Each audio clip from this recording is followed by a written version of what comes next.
Baik, saya lanjutkan lagi untuk maskot itu merupakan representasi dari sebuah perusahaan ya. Jadi dia itu juga bagian dari identitas visual dari entah perusahaan atau produk. Nah, oleh karena itu maskot itu harus benar-benar bisa mewakili karakteristik produk atau perusahaan tersebut. Ya, apapun maskotnya harus bisa mewakili, dan maskot itu Anda bisa buat yang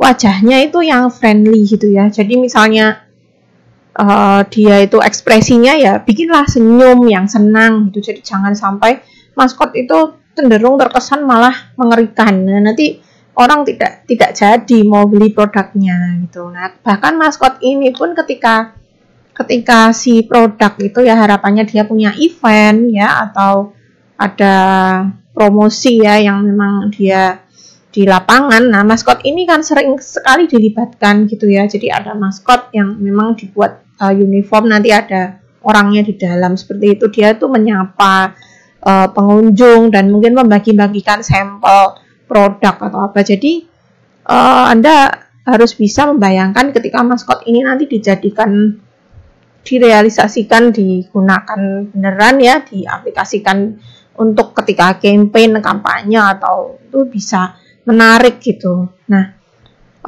kebalikannya kalau kemarin Anda membuat logo itu simple ya, justru maskot ini meriah sifatnya. Jadi dia banyak elemen, banyak item, kayak misalnya dia tidak hanya hewan saja tapi diberi properti, entah dia pakai topi atau pakai kacamata atau mungkin dia menggunakan rompi atau kaos atau sarung. Itu tergantung dari produknya juga ya, apakah kesannya santai, casual, atau agak formal, itu disesuaikan dengan produk Anda atau perusahaannya ya itu. Nah, kemudian jangan lupa untuk selalu senyum ya, atau mungkin terlihat bahagia. Nah, seperti ini kan Anda lihat semua kan tidak ada yang wajahnya itu serem atau sedih ya. Nah, untuk pose Anda juga bisa ambil pose ya, jangan hanya dia berdiri tegap saja gitu. Anda mungkin bisa menggunakan pose-pose seperti kalau Bin ini kan lebih mengepakkan sayapnya, berarti kan dia semangat, dia ingin terbang gitu kan. Ketika Atung ini dia lebih ceria, cheerful sekali, dan kakinya yang satu diangkat seperti itu ya, dia juga smile, senyumnya lebar. Nah, kalau kakak ini melambaikan tangan, nah perlu diingat ketika ada pose-pose melambaikan tangan, jangan gunakan tangan kiri ya, jadi pakai yang tangan kanan. Kemudian kalau misalnya dia tangannya itu sambil mengacungkan jempol, boleh nggak? Boleh aja gitu. Jadi atau oke, atau jempol itu boleh saja, itu untuk posenya nanti. Nah, tapi gunakan tangan kanan ya. Kalau dia kakinya itu juga tidak harus yang tegap ya, bisa dibuat seperti Atung ini, jadi dia lebih tidak kaku seperti itu.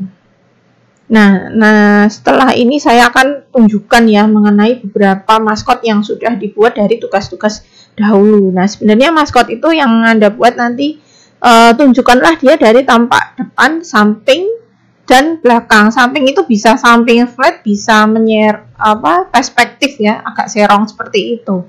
Nah, ini contoh untuk yang produknya Andika kemarin ya, Anda sudah lihat pasti ya.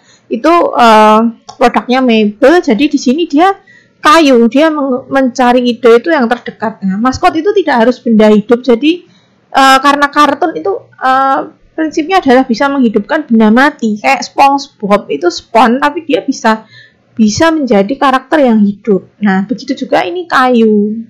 Nah, dia menggunakan pakaian seperti ini. Ada propertinya juga ya, dia bawa palu dan lain-lain. Ini tampak belakangnya seperti ini.